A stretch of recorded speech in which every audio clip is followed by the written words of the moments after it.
Hello, everybody. Welcome to GM Joel's Chess Week Recap on ICC. I'm Grandmaster Joel Benjamin, and this week I have action from the traditional holiday tournaments in Stockholm and Hastings. But first, a mini match in China between young rising star Wei Yi and strong Czech Grandmaster David Navarra.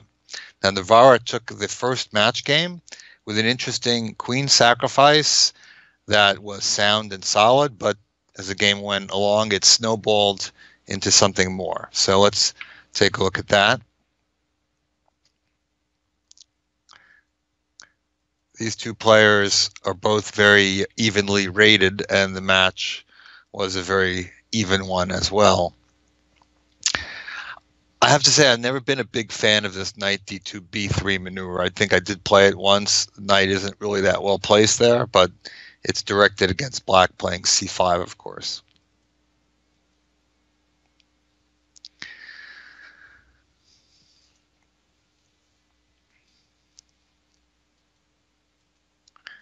And so the game looks sort of evenish for a while. We'll concentrate on the parts where it starts to sharpen up.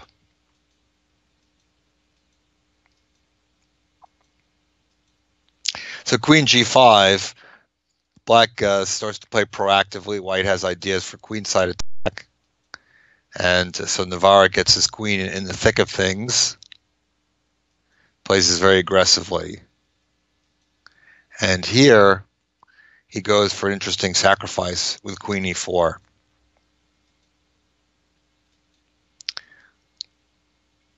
And so he gives up the queen for a rook and a minor piece, but kills white's pawn structure, and the king is a little bit exposed. Wei never really gets a good handle on it. Bishop e3 and bishop d4 is not very impressive. I think you'd want to have that one back. But I think probably he really goes wrong now with queen takes d5. The computer suggests that bishop takes e5 is equal. Maybe it's still more pleasant for black to play. But after queen takes d4, knight takes g4, white starts to have problems with his king.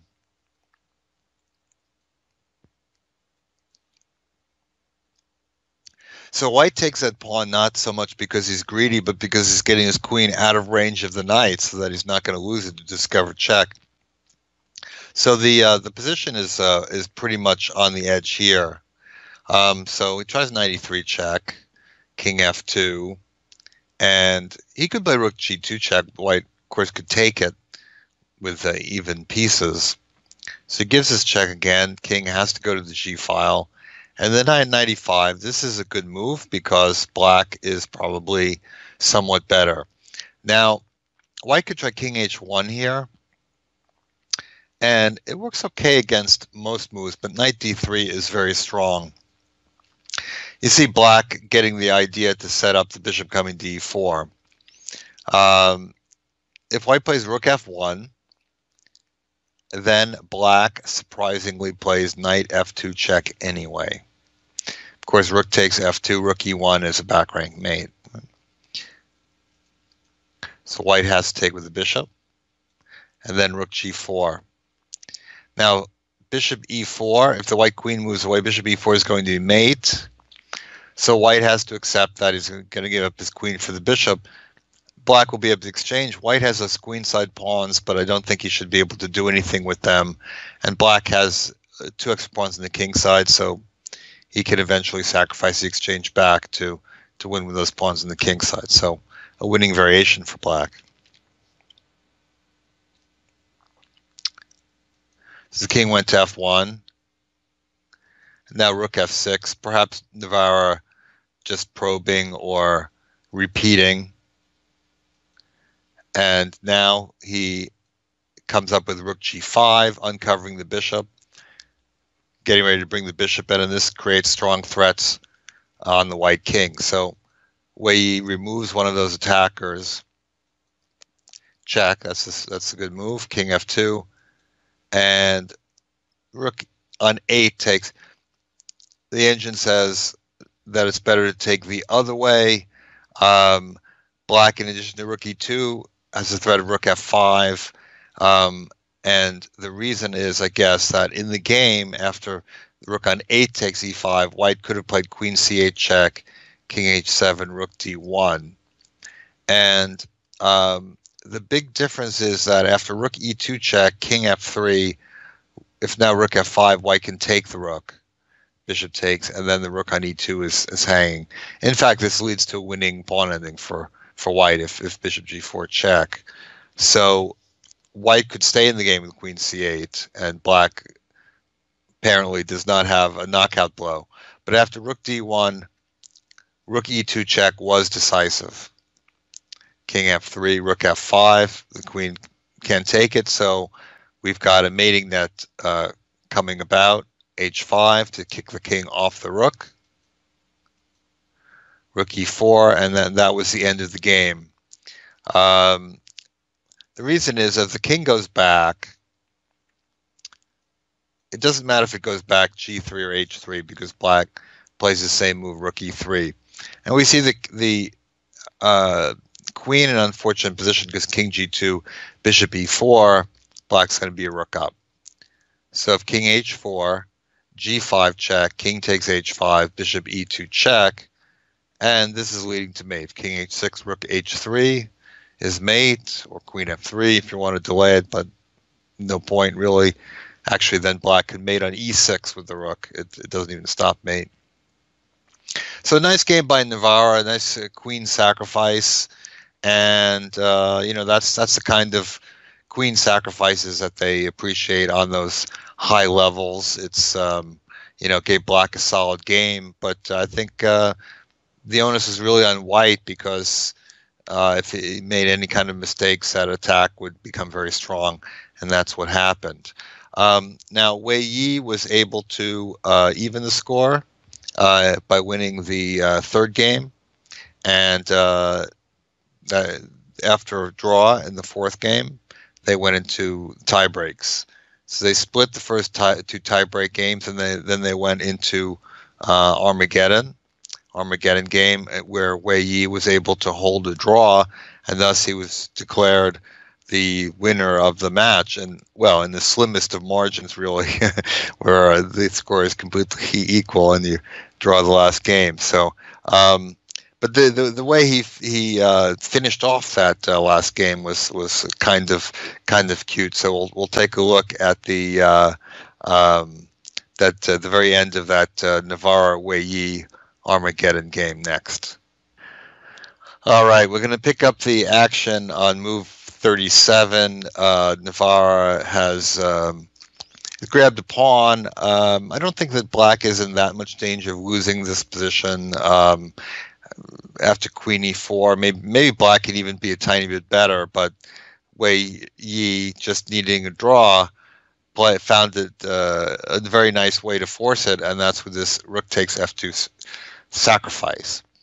Okay, Navarra throws an h6 check. It makes no difference, just that black has to not take it because then his queen would get pinned against his king, but he goes king h7. Queen h3, and this is a very cute kind of perpetual. Of course, I'm sure this theme has appeared many times before, but the idea is that black stays on this diagonal, d1 to h5, so he always has those checks. So he always has those three checking squares, and however white goes, queen f3 would be the next move. It's perpetual, just as long as black avoids the squares h3 and f1, where he wouldn't have the diagonal to come down. So yeah, nice finish there. So Wei Yi wins that match, if you could call it that, as about an even a match as you could have. All right, Hastings, perhaps the most hallowed name in holiday tournaments, has had its ups and downs over the years. I played in round-robin events there in 1984 and 1987, and the latter was a high-level grandmaster round-robin.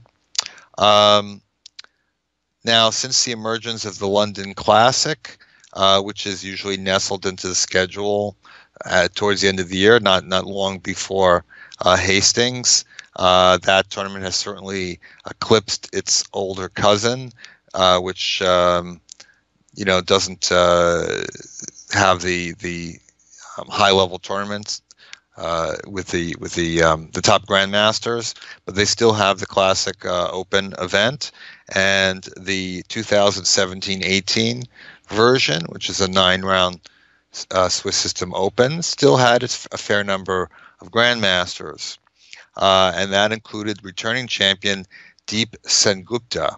Now, the Indian grandmaster seems to like the cold, damp winter air of the English seaside, as he repeated his score from last year of 7-2. This time he had to settle for a tie, as Chinese IM Liu Yiping equaled that score. He actually was the pace setter and took a draw in the last round. Sengupta did not leave him waiting for long to find out if he was going to have company, as he totally demolished Grandmaster Danny Grimali. So we're going to take a look at that one next. Okay, so Sengupta playing white, and it's going to be a Najdorf.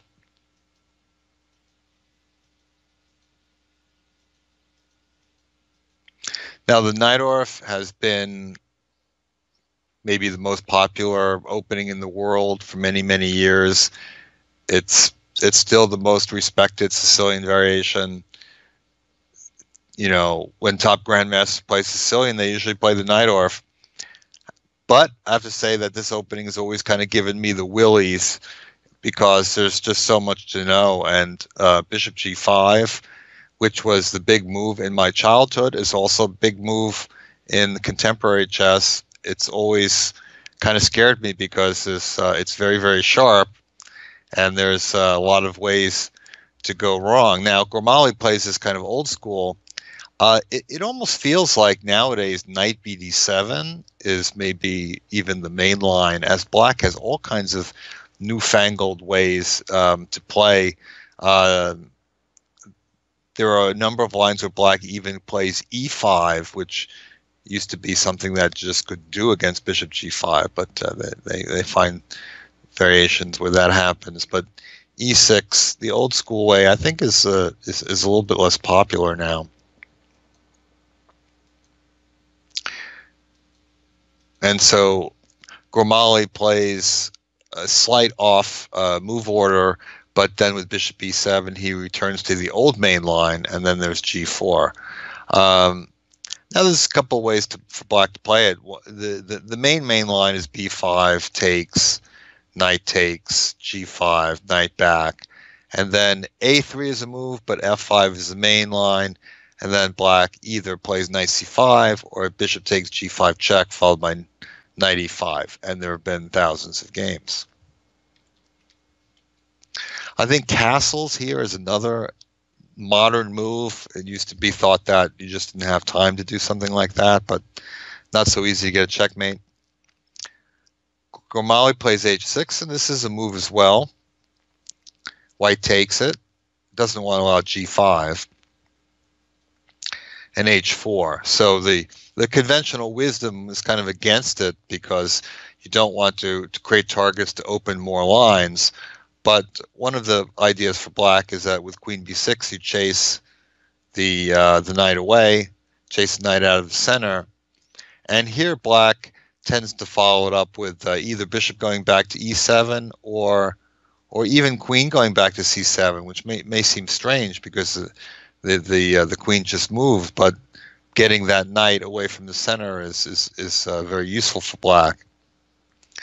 I think that Grimali just forgot his lines. It seems I don't know, maybe he wasn't expecting bishop g5 in this game or what, but he plays knight c5, and this move is known, but I think it's really just meant to be a mistake. White takes. Now, if pawn takes e5, white plays, and that's very nice. Queen takes, e5 still happens. And the problem is this knight comes into e4 with tempo, Queen goes back. And knight d6 check is not necessarily a problem because then black has queen on queen, and he's happy to trade, not get mated. But the problem is the move bishop g2, and this threatens to take on f6, followed by queen takes queen, winning the rook in the corner. So when the bishop goes back, now white takes on e5, and it's just a very powerful position for black. Sorry, it's a very powerful position for white, as black just doesn't have time to get organized against white's attack. There are a couple of games in the database for bishop d7, rook h f1, and I think black tried rook f8, and white won both games. It doesn't look very good for black. Gormali tried castles. Not surprisingly, nobody's done this before because it's just a ready-made mating attack for white. G5, queen b5, and now Sengupta just defends the e5 pawn, doesn't let black get the queen over for defense. Knight jumps into f6. This is really pretty easy. King h8, and he takes the pawn on h5. So black belatedly gets a piece out. At this point, there's many ways for white to win. He could play g6, for instance. But I like what white does. He plays queen g4. He's getting ready to bring that queen to the h file. Rook c8, and then boom, knight f6. Threatens mate in 1 with queen h5. Also attacks the bishop on d7 when black doesn't want to be pieced down. But g6, h5 wouldn't keep the lines closed anyway. So he takes, and he takes on f6. And I guess there's some hope that if white takes the bishop, maybe rook g8, might be able to defend for a little while. But after queen h5, it became immediately clear that there's no defense at all. The king goes to g6, g8, g7 is slightly different, but doesn't help either way. If king g7, hoping to get rook h8, but now the bishop can't block, so bishop c6 is a very nice move. If the bishop is taken, rook g1 leads to mate. In fact, according to the computer, it's going to be mate no matter what, because not only is white going to take the queen, but the move rook takes d7 leads to checkmate in a lot of variations. So it's completely over. If king g8, bishop e4, that threatens a mate on h7. And what can you do? Move the rook. But then white gets out of the pin and can just take the bishop on f6, and mate is coming. So if the queen h5, Gormali resigned, 26 moves, quite a debacle. And, I guess it shows that if you're not, one of those, very top grandmasters who doesn't have to worry about, making ends meet and so on, can really totally focus on studying, and you have, seconds to work with and all that. You can have everything totally worked out, but for more ordinary grandmasters, sometimes, you get your lines wrong. And in the Najdorf, that could be rough. So Sengupta, with that win, repeats in Hastings. Now, on to the other tournament. I have even fonder memories of Stockholm, which, like Hastings, is bitterly cold, but has more reliable heating. I won the Rilton Cup in 1996-97 in the midst of my Deep Blue tenure. And Rilton has become an attractive tournament for Americans, particularly those seeking title norms during their vacation time. This year, no Americans made norms, and Ewander Liang, in fact, was the highest finisher with only 5.5 out of 9. However, my fellow New Jersey resident, Dean Ippolito, made a splash in the first round by taking down the top seed, Krishnan Sasakiran. So let's have a look at that one next. All right, so we have a Slav, And queen b3 is it's kind of a flexible move. White could go to a Catalan setup, or could still play knight c3, bishop g5, depending on what black does. But what black does most often is take on c4. They can play e6 as well, of course, but this is a smooth way to play to get the bishop out. And it's a fairly reliable system of development for black. Rook c8. I'm not that up on the theory about why rook c8 rather than castles, but maybe this some kinds of threats to get in c5 very quickly. White plays a4, which does prevent b5, and it gives us the the queen a square on a2 as well. There's a very cool trap in this position that if white plays rook d1, then bishop c2, and after the rook moves, then comes knight to b6, and the queen is trapped. So what I remember really the position with black castled instead of rook c8, and that white would often play e3 and queen e2. But as I mentioned, a4, a5 to kind of get that b4 square, and then knight h4. But this move order, I think, is not necessarily that successful, because the bishop now can jump into c2, even though it doesn't attack anything. It limits the queen, so now it's threatening knight b6 for black, and the engine suggests that white should do something like knight b1 to provoke bishop e4, and then that could lead to equality. After e4, here Sasakiran really missed a good chance. He can kind of crown his play by playing knight b6, and if queen e2, bishop b3. And this is very awkward for white, because there's an attack on the pawn on d4, but there's also a threat of bishop c4. So it's kind of like white would like to play rook e1 and knight f3 at the same time, but might find himself having to defend the d4 pawn in kind of an awkward way, like queen e3 or queen d2, and then maybe black could even be slightly better. But for whatever reason, Sasakiran just simply castled here. Queen e2, bishop back, knight f3. And so that's important tempo for white, because if knight b6, I mean, actually black should still play knight b6, and it's not a bad move. White could play knight d2, bishop c2, knight f3, and look to make a draw by repetition. In fact, in that case, black wouldn't have any choice about it. So it's one of those things where sometimes high-rated player, and Sasakiran has more than 300 ELO points on Ippolito, and probably underestimated him and said, okay, I don't want to draw in the first round, so he plays c5, but this is just not a good move. Now white strikes with d5, and black's position is full of holes.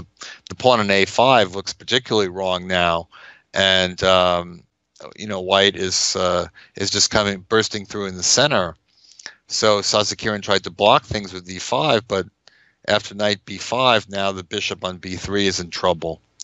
So, and of course d6 was threatened. So white just gets a winning position, and won't spend that much time on it, but basically, Ippolito wins an exchange with that, and the pawn on b3 is unstable. So he eventually, he threatens to win it. Black does his best to hold on to it, but after this move knight e8, okay, he's trying hard to get some active play, but this loses material to rook takes c5. So I'm going to say Sasakiran was probably jet lagged. I lost a game to him once. I know he's a very strong player, but not his day. Here, bishop takes c5, bishop takes c5 would be worse than the game, because the knight on e8 would hang with mate if black takes the bishop. So Sasakiran tried rook takes, queen takes e8. And here, okay, white is ahead of piece.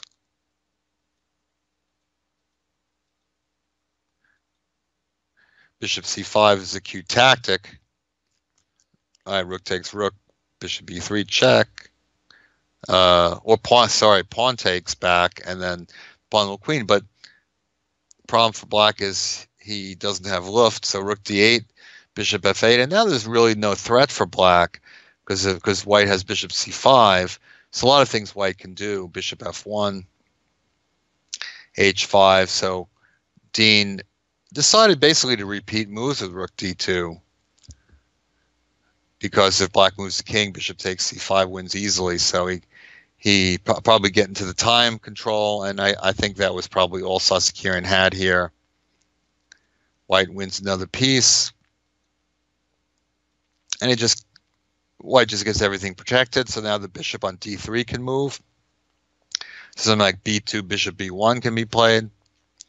Sasekiran pulls out all the stops at b5, takes, check, but now the bishop interposes. And now an efficient way to end things, b2. White could afford to even give back the bishop. So say king g2, rook takes f1, rook takes b2. But Dean gives him nothing, rook f2. Because if rook takes bishop, rook takes rook, stops the pawn. And the a pawn is irrelevant because the bishop on f8 stops that. So black resigns. So, Sasekiran actually had a chance for a good position in the opening. But then I think he just didn't want to allow this repetition and basically suicided. Fortunately, Dean was not able to make much of that victory, and was not able to get a high placing. The tournament was very hard fought, and in the end, Russian Grandmaster Kirill Alexienko, not a name I'm familiar with, but he's 2590. There's a whole lot of guys out there like that. He took first with 7.5 points, defeating his co-leader Johann Salomon in the last round. But the brutality did not stop there, as in the last round, the top 8 boards all produced decisive results. What tournament wouldn't love to see that, huh? The second, third, and fourth seeds all went down in flames, including the following attempted tricky business from Niels Grandelius. All right, so Grandelius Antipov. There's a strong player that I don't really know, but that's very common these days, and it's a c3 Sicilian. But Grandelius goes for, as I said, tricky business, e6. And this move is known, but doesn't have a great reputation, and has only been played a few times, has not caught on. So it's not really piece sacrifice. But like a lot of these tricky lines where you get the king to move early, it gives up the center. And that's why black doesn't really have too many problems. Now, there is one game where white tried to take this pawn on c5, but then black can play e5, attacking the queen, and then followed with e4. And now white has a pawn, but black is going to get very good compensation, as white is going to have trouble developing, and the black bishops are going to come right out into the game. Even though it seems like black is leading with his king, he's actually going to be quite a bit ahead in time. So Grandelius played queen f4, check. And the position kind of takes shape similar to a French defense, like an advanced French. But I would say in knight a3, this is the novelty. Rook e1 was played, but that's the extent of the theory. So it's kind of like an advanced French. But I would say one factor that's in black's favor is that the light square bishop is missing for white, and black is always very comfortable with that. a4, so white tries to trade off his bad bishop, but Antipov is having nothing of that. And now black brings his rook into play in a creative fashion, h5. knight b4, so trying to get the e5 square. But now this bishop, the bad bishop, moves into position where something might happen, and just in time as the rook comes to h6 to defend the pawn on e6. And so there's some possibility that white could play jump in knight e5 at some point, but he always has to reckon that black can take it and open up the long diagonal. So this is one of those positions where it may be nominally equal, but I think it's really more pleasant for black to play, as I think a lot more can go wrong. And even this tripling on the file looks very nice, but then comes rook e4 and this move bishop b2. I mean, this is a position that the computer says equal, but white has a lost position almost immediately from here. What can he do? He can get the queen off of the e file, something like that, with the idea of bishop f4 just moving the rook away and just not taking on e4 and trying to hold the line. But sometimes that kind of continuation is hard to do. So bishop b2, looking maybe to jump in knight e5, but after bishop f4, now white has to give up an exchange and hope the rook on e4 is misplaced, because rook takes e4 is just simply losing. Pawn takes, and when the knight jumps into e5, queen h4, it's just a deadly mating attack. g3, but now the long diagonal gets open, and after this exchange, e3 is just simply deadly. If queen takes pawn, queen h3, f3 is the only way to stop mate, and then h4, and there's no way to stop the king side from burning down, because if g4, black can just simply take, and queen g2, mate.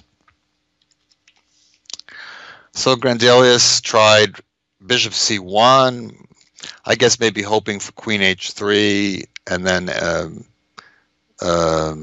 what? Queen f1, probably queen h3, queen f1, which is still bad for white, but it's not losing. But it's a forced win here for black with a very nice move. Rook takes g3 check. The flash always gets you on the recap. Pawn takes, otherwise mate on h1, and queen e4. And white resigned, because even bishop takes e3 would not stop mate because of queen h1 and queen g2. So nice finish there for Mikhail Antipov, who finished in a tie for second at 7 points by winning that game. So the traditional holiday tournaments are in the books. Makes me a little nostalgic for the days when I was a full-time chess player and globe-trotter, and maybe one of these days I'll make it back out to some of those tournaments. All right, that about does it for this week. Hope everybody enjoyed the show. I'm Grandmaster Joel Benjamin. Please join me next time on GM Joel's Chess Week Recap on ICC.